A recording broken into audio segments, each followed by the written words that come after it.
Hey guys, it's Dr. Rachel here. Hey, how are you today? I'm doing great today. I had a moment of mindfulness, did some yoga, had a little quick bite to eat, and I wanted to take a minute to hang out with you guys here. So, for those of you who don't know me, I'm Dr. Rachel Ross, clinical sexologist, family medicine physician, and a mommy, one of my favorite jobs. And I'm here today kind of talking to you a little bit about sexuality coaching in the Dr. Rachel Institute. I wanted to share with you when you need a sexuality coach, what it is that we do, and how we help. So the example I'm going to use today is one that, maybe isn't going to be the perfect example for everybody because, we all have different angles when it comes to what anyone would call like a freakometer, right? Freakometer is your ability to kind of stay in the box when it comes to sex and sexuality. And so this will just be one example of how sexuality coaching will work. Now, I also want to say this, that when I founded the Dr. Rachel Institute, the whole premise behind it, and it continues to be, to keep families together. Now, there's such a variety of ways to do that. Because for example, the case study that I'm going to share with you today, they actually wanted to just be a little freakier. They wanted to expand their repertoire a little bit, and that's where I was able to come in and kind of help with that. So there's always that. There's always going to be the freaky angle of like, how can I do this better? How can I be a little freakier? How can we expand our horizons? But then there's also the side of it of just helping couples get along a little better, helping people come out of the closet, helping families deal with it when someone does come out of the closet. So there's all these different degrees and layers when it comes to sex and sexuality coaching. And, the Dr. Rachel Institute really covers it all. Everything from sexual assault, sex trafficking, all the way down to just two people who've been in it for a moment and are really just trying to like each other more, have sex together more, and kind of get things back. So it's all over the place in terms of what sexuality coaching is, and it really depends on the coach because everybody's got a different niche. When I say niche, some people say niche. But really what that means is that everybody has a different focus. We have some people who are explicitly love coaches, some that are sex coaches, some that are intimacy coaches. It just kind of really depends. And so the example I want to give to you today really highlights how a sexuality coach kind of gets to the root of the issue and kind of helps coach you through it. So thanks.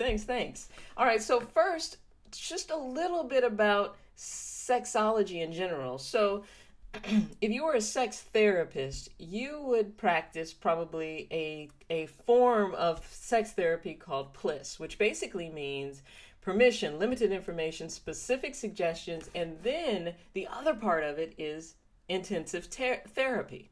Well, sexuality coaches do not perform therapy. This is more of a coaching process. And kind of what we do is more of a process called PLIS. And so what we do is we talk about permission, we give limited information and specific suggestions. So what I'm going to do is kind of read to you a message that was sent to me through Instagram for someone that was in need of some coaching. And I can kind of take you through the case because it's interesting. And then I'll finish with kind of the finale as to how it all plays out. So this is a couple that's been together for like 8 years. And he's been fantasizing, she's been fantasizing, and they want to do things, hey Candace, and they want to take things up a notch, right? They want to try some new things. So the message reads, hey, this is awkward, but we were just wondering if you ever did sessions and talk to people or help people or even live segments about swinging. Me and my lady have been fantasizing and talking about a scenario with her and a black guy. I know fantasy versus real is very different, but it's something that makes us both pretty excited. I know this is not a typical conversation you talk about, or it might even be taboo, but if you ever decide to, or you can provide a session, we'd love to hop on and listen to your point of view with guidance. you're an expert and I felt comfy enough to let you into this side of our relationship. Anyways, I hope you have a wonderful day and a great weekend, right? So this is a great message, and from so many different angles, So as I go back and forth with these messages, it was all about, love. They love each other, and really we're just trying to expand that. And then there was this kinky side and this fantasy side that they had never explored together. And if you notice, he says he's fantasizing about this being an African American gentleman, which is an important part to this.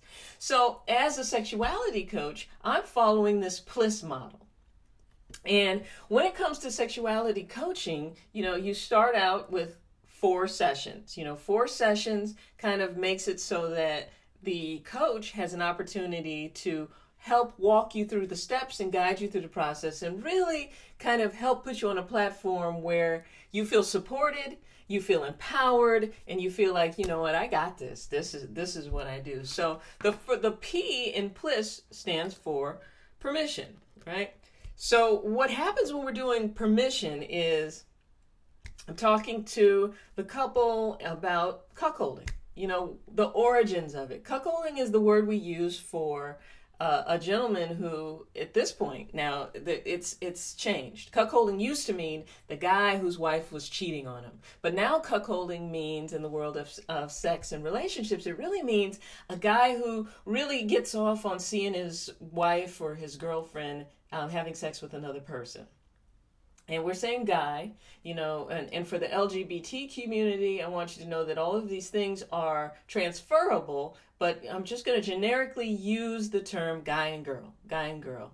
And so explaining to them that that's what cuckolding is, but also giving them permission to know that as long as it's with 2 consenting adults, and as long as no one is getting hurt, that this is okay. And letting them know that, when it comes to cuckolding or this fantasy, that this is actually the number 2 Googled search when it comes to looking for porn. When men are actually typing in their porn searches, this is number 2. So this is nothing new, nothing to be embarrassed about, right?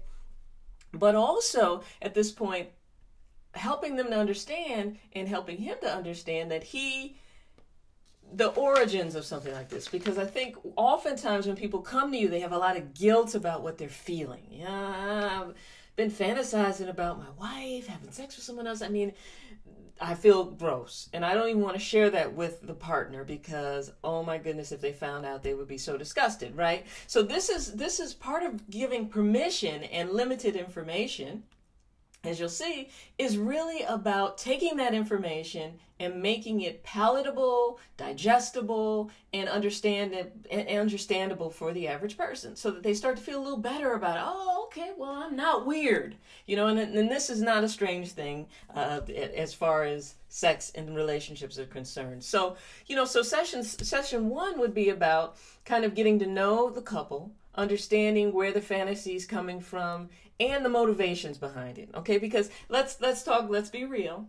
Sometimes a couple comes to you and they say, hey, we want to do a threesome, and it's for his birthday, or it's for her birthday. I don't really want to do it though. Okay, so that's a red flag, because oftentimes what happens is if you do something that's way off the cuff of what you're comfortable with, then the repercussions are more than the couple can handle.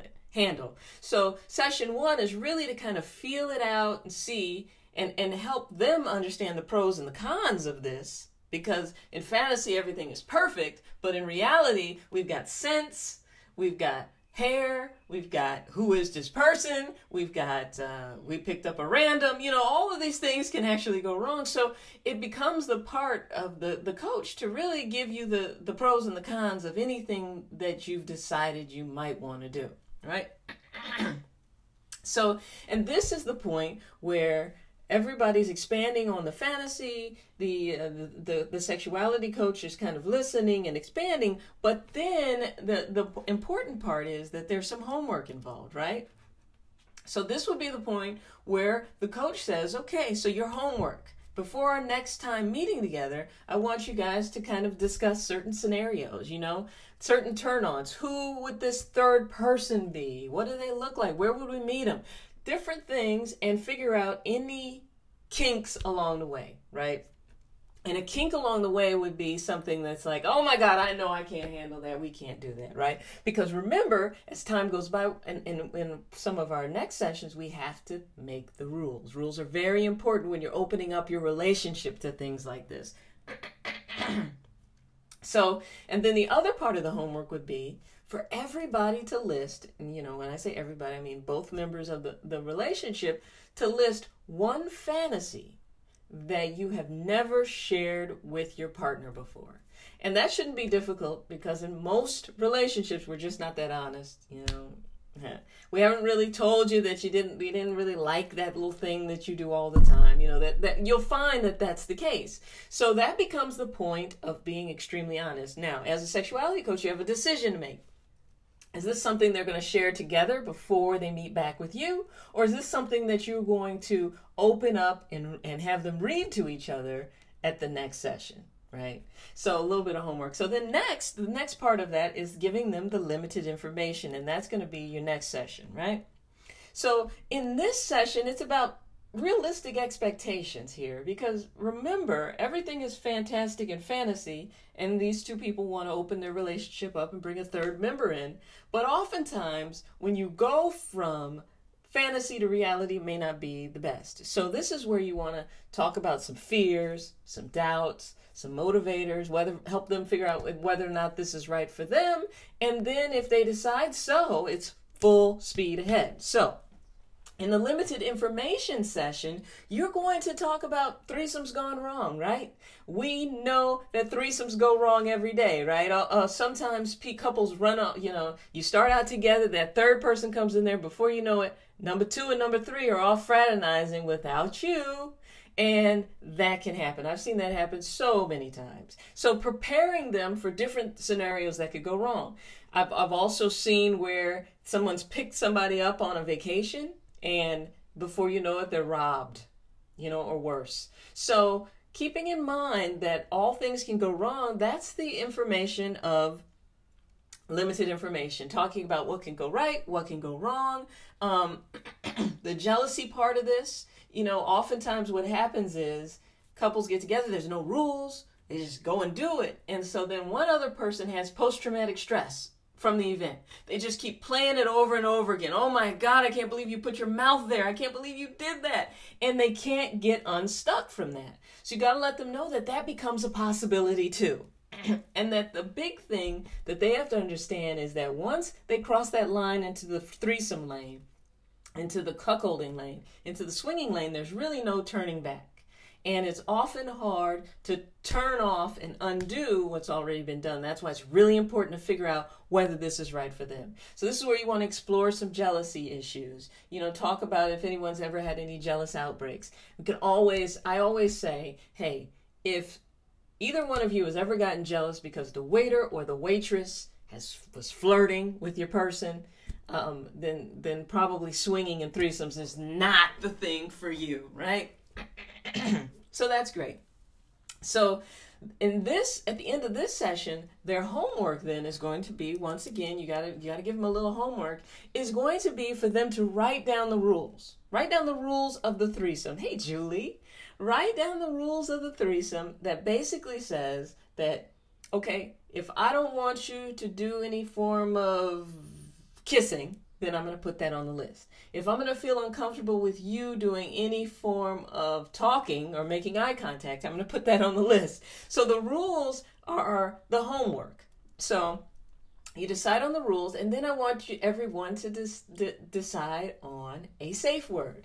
So a safe word is the word that lets everybody know, danger, danger, warning, warning, abort mission, right? So a safe word can be anything that if you hear it, you know for a fact that means stop. Stop right now. We are aborting this mission. Stop. Don't touch it. Don't do it. Whatever it is you're about to do, you have to back off and calm it down. So you let them know more about safe words. You let them know about how important the rules are. And you let them know what happens to couples and relationships when those rules aren't in place and those safe words aren't in place, right? And then that becomes session 2. So session 3 is where we're going to take and give specific suggestions. Now remember our model is PLIS. Permission, limited information, and specific suggestions. So now we're moving down to specific suggestions. Now specific suggestions, hey Nanika, what's going on? So specific suggestions is when you're basically saying, hey, these are my suggestions as to how to make this scenario work the way you want it to go.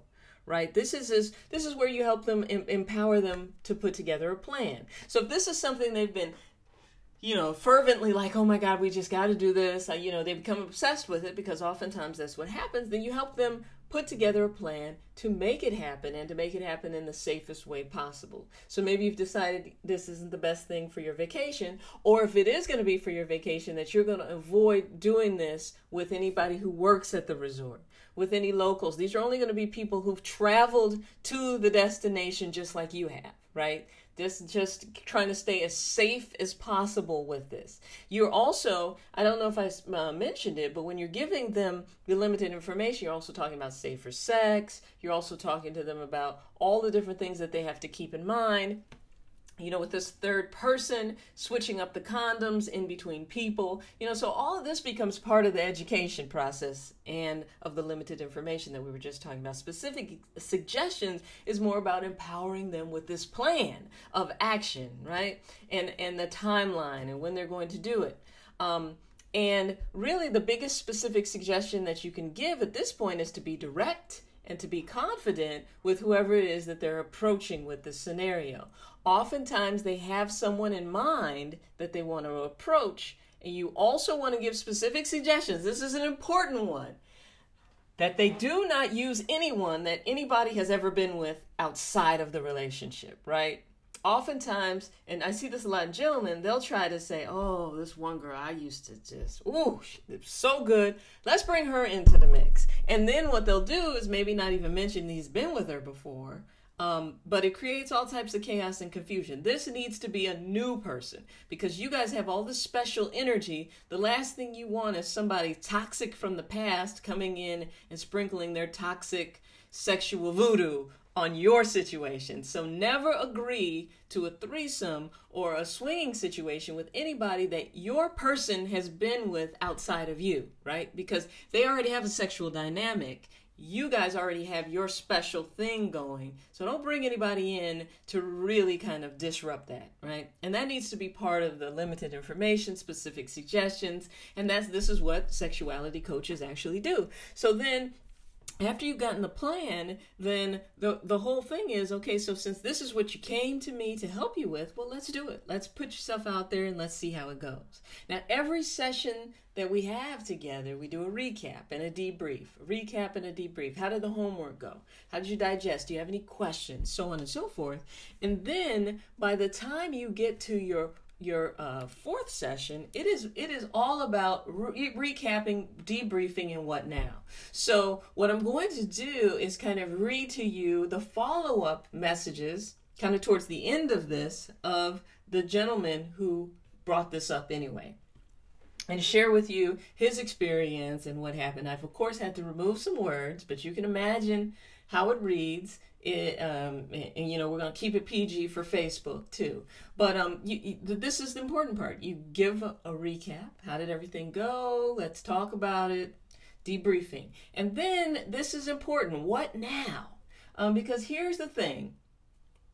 Oftentimes in relationships, what happens is, okay, well, we've done this off the cuff thing. This was magical. Now one person tends to want it all the time. Let's do that next week. Let's try again next month.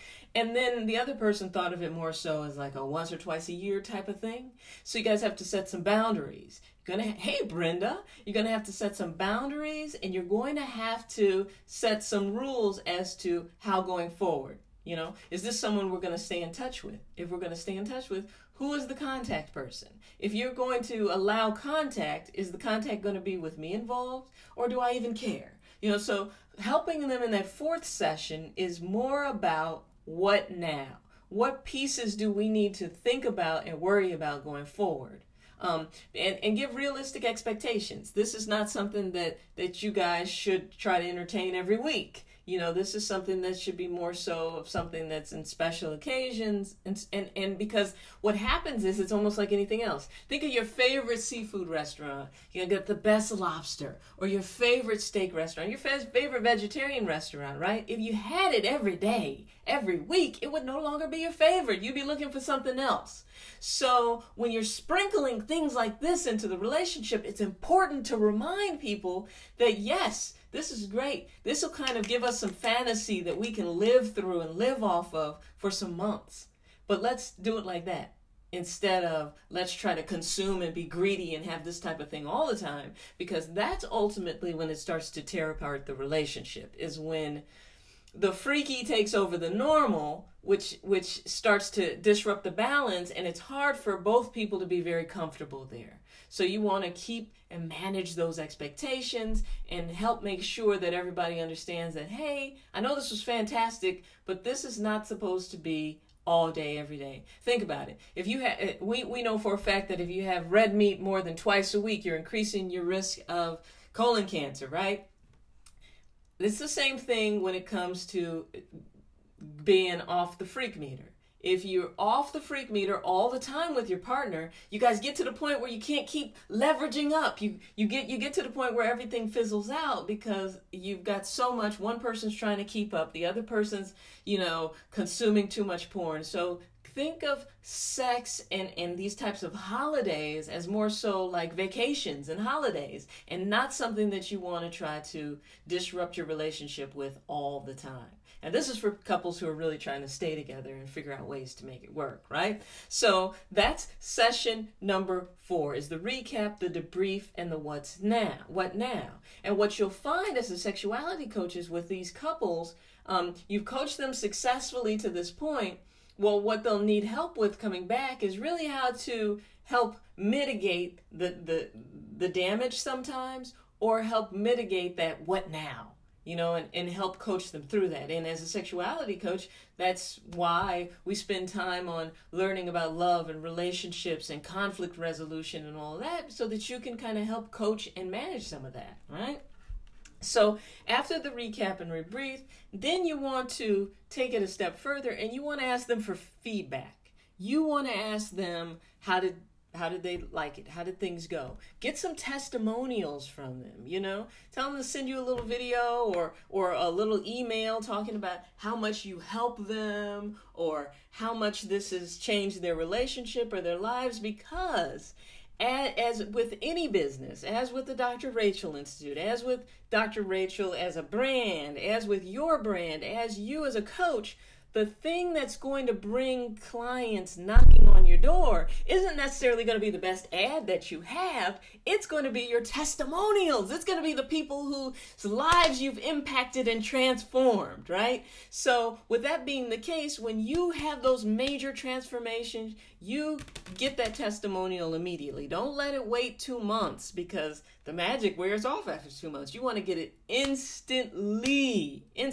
okay? So feedback and testimonials are really important. So what I want to do next is kind of share with you how things went when they tried some of the advice. So what I did is, after he contacted me and asked me, and I got all of my different things, I went and did a Facebook Live, not a Facebook Live, a YouTube Live on the particular topic. And I went through and gave permission, limited information, and specific suggestions. So I did what typically would have taken 4 sessions, all within like a 40-minute video. Hey, Sandra. Okay, so keep in mind that the steps are always going to be the same: permission, limited information, and specific suggestions. Let me put that up there one more time. Okay, so let's talk about how things went down. What was the feedback? How did his situation turn out?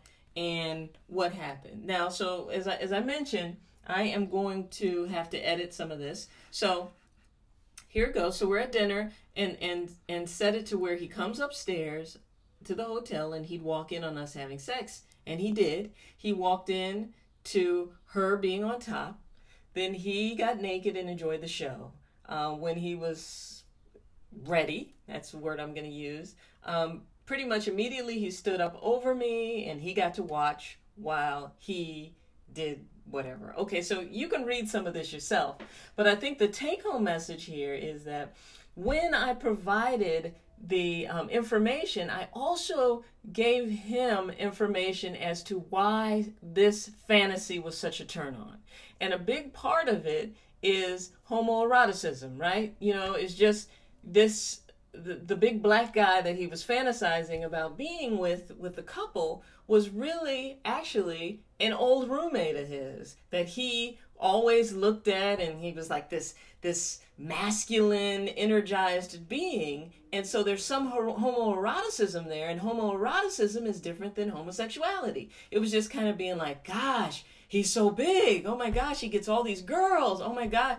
You know, and since they were roommates, there's always that piece where, you know, when you're in college, roommates have sex next to you and you get to hear it and you're like, oh my God. And then you got the two men are in the shower and he looks over and he's like, oh, whoa. So some of that is homoeroticism, but also some of it is like when you love your girl so much that you just want her super pleased. And sometimes if you can't be the one to super please her, then you have this fantasy of this extremely virile guy doing it. And so for Caucasian gentlemen, oftentimes that's a big black guy, because black men in media is just so sexualized, and it's kind of this racist imagery of this just being this big guys with these big penises who are just gonna ravage women. And so I was very clear to him that some of all of that was swirling into his fantasy about a big black guy having sex with his girl. So ultimately what happens is this happens to be an old roommate of his. They meet up in the hotel and all of it goes through a cycle. And ultimately at the end, and so I'll let you read the screen, hopefully you can see this. We expected a threesome, but it ended up being super. I can't even describe the feelings. Adrenaline encore is what she called it. We 100% have you to thank for the video and kind of guiding us. We don't regret this experience at all. We absolutely loved it. I just added that word absolutely in there. But I think what it does is it really speaks volumes to how different couples experience staying together and sexuality in different ways. And as a sexuality coach, we don't judge that. We give you the data, we give you the information, we give you specific suggestions so that you can customize that experience and have one that doesn't end up with a whole lot going wrong, and kind of empowering you to take the steps to make it happen, right? Because I think oftentimes it's just like anything else. You have all these intentions, you have all these ideas, you have all these things, but saying it and making it part of your reality becomes an issue, and that's ultimately where sexuality coaches can help. So you know, we've gone through, you know, I think I've spent some time talking to you about how to talk to your young people about sex and relationships. We talked about cuckolding just now and adding a third person in there for sex issues, for not for sex issues, but for sex reasons. You know, and so what we're going to keep doing is kind of exploring these different ways that sexuality coaches can come in and help transform lives, you know, because I got into this to help couples stay together, help families stay together. And then I think sometimes we have to admit that some people don't need to be together. So that often becomes a part of that too. And we've talked more about that. So for those of you who haven't visited the Dr. Rachel Institute, log on. It's drrachelinstitute.com. You spell Rachel, R-A-C-H-A-E-L. If you want some of our free trainings, go ahead and write free training below this video, and I'll make sure that we follow up and get you links to that. And if you've considered becoming a sexuality coach, go ahead and apply. You know, this might be a great career opportunity, but I think more than anything is it will enhance your current relationships, your current sex situations, but also the people you talk to, right? We all have family members and friends and things like that we spend a lot of energy giving advice to and listening to their drama. And it's always nice to be able to sprinkle a little bit of science and a little bit of data back on that information that we give them.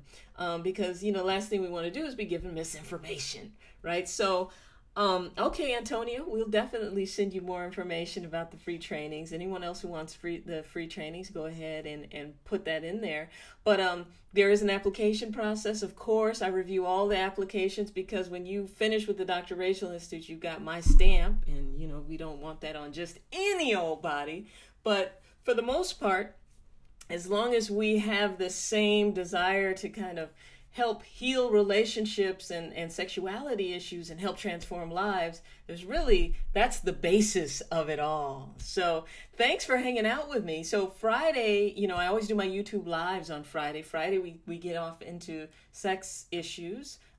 We did anal sex last week. So anal sex doesn't have to hurt. So I want you all to understand that. And if you have any doubt as to, well, I tried it and it hurt and I'm over it, and you're interested in trying it again, you definitely want to review that video. So just go to YouTube, type in Dr. Rachel. It was YouTube /Dr. Rachel, RACHAEL, and it was the last video that we posted. It was a live, and we talk about, if you know the anatomy, then it makes it so much better.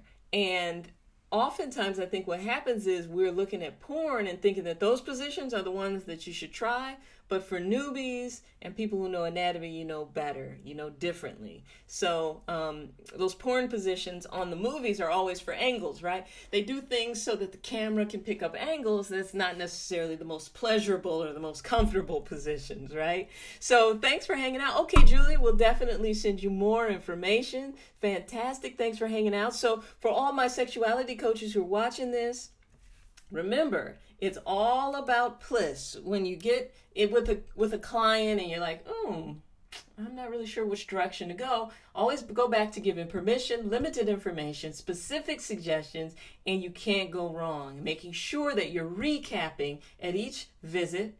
Make sure that you're giving some homework and some to-dos at each visit, and make sure that you're following up on that homework at each visit. All right, so I hope this helps. I hope everybody learned something, and share, or do whatever else you can with this. And it was great hanging out with you. I'll see you guys next week. Bye.